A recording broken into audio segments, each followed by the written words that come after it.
Alors, salut à tous, mes très chers amis. Alors, aujourd'hui, je suis là pour vous parler, en fait, d'une spécialité très importante de la biologie. La dernière fois, nous avons parlé de la zoologie. Nous avons étudié la zoologie. Nous avons défini, nous avons donné donc les spécialités. Nous avons sorti de l'eau les vertébrés et leur classification. Nous avons donné. Alors, aujourd'hui, principalement, je suis joyeux, hein. Je vais vous parler donc d'une spécialité incroyable de la biologie. Ça s'appelle la physiologie. La physiologie, les gars, la physiologie. En fait, la physiologie est une science fondamentale qui étudie le rôle et le fonctionnement des différentes structures internes d'un être vivant et les interactions entre elles. Alors, parlant donc de ça, l'unité de base même d'un organisme vivant, c'est quoi? C'est la cellule. Je sais que peut-être beaucoup de personnes ont entendu parler de la cellule, mais ne savent pas la définition, je vais vous la donner.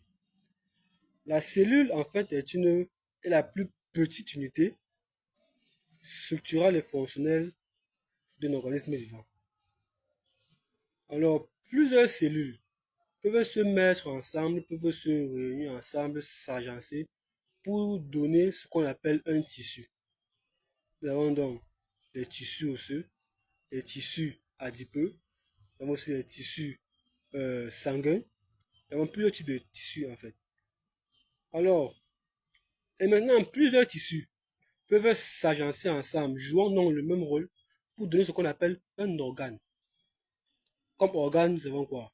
Le cœur, nous avons les poumons, nous avons les intestins, nous avons le foie, nous avons même le cerveau.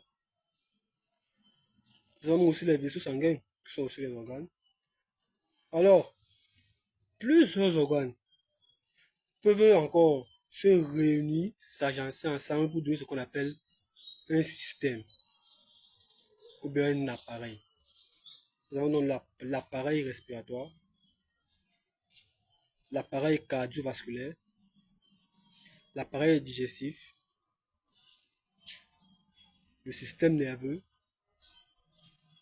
le système osseux. Alors, ce que nous faisons en physiologie, c'est quoi?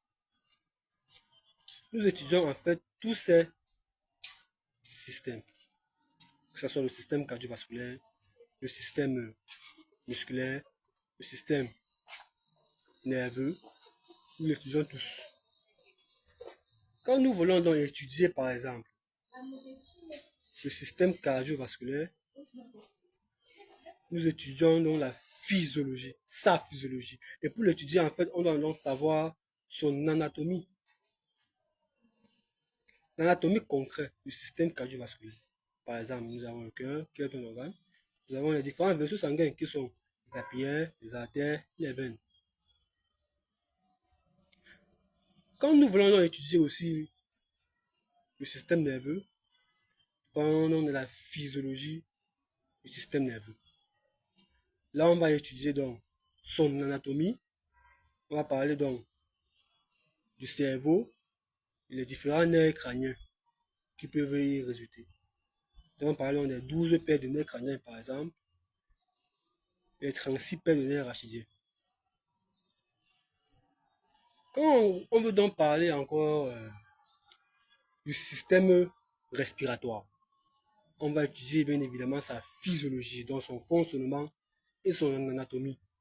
On va donc parler des poumons, des voies aériennes, la respiration externe, la respiration interne, comment l'oxygène est fait pour entrer, se répandre dans tous les poumons, dans les alvéoles, comment les hémoglobines arrivent, captent l'oxygène et la renvoient dans les différentes cellules de l'organisme, comment ces hémoglobines reprennent le dioxyde de carbone et transformé au cours des différents exercices musculaires. En fait, c'est ça. Et c'est très important aussi, hein.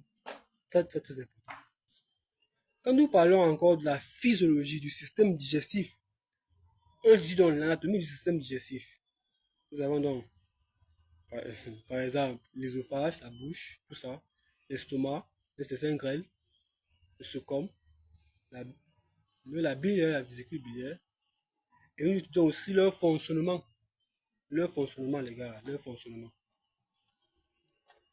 La physiologie est une grande spécialité, en fait, qui regroupe vraiment beaucoup de domaines. Par exemple, quand on voit les cardiologues, on sent certainement qu'ils ont utilisé la physiologie du système cardiovasculaire. Quand on voit les neurologues, nous savons qu'ils ont étudié la physiologie du système nerveux. Alors, dans une prochaine vidéo, peut-être, je vais vous expliquer comment fonctionne l'appareil cardiovasculaire, le système cardiovasculaire. Parce que c'est très important aussi hein, pour les, pour les étudiants aussi en médecine. Pour les étudiants en médecine, ce sera très important pour eux de savoir comment ça s'effectue, les différents mécanismes qui entrent en action dans la contraction du cœur. Donc, très prochainement, je vais vous expliquer ça. Et j'espère que cette vidéo vous a plu. On va se revoir très bientôt pour une nouvelle vidéo. A plus.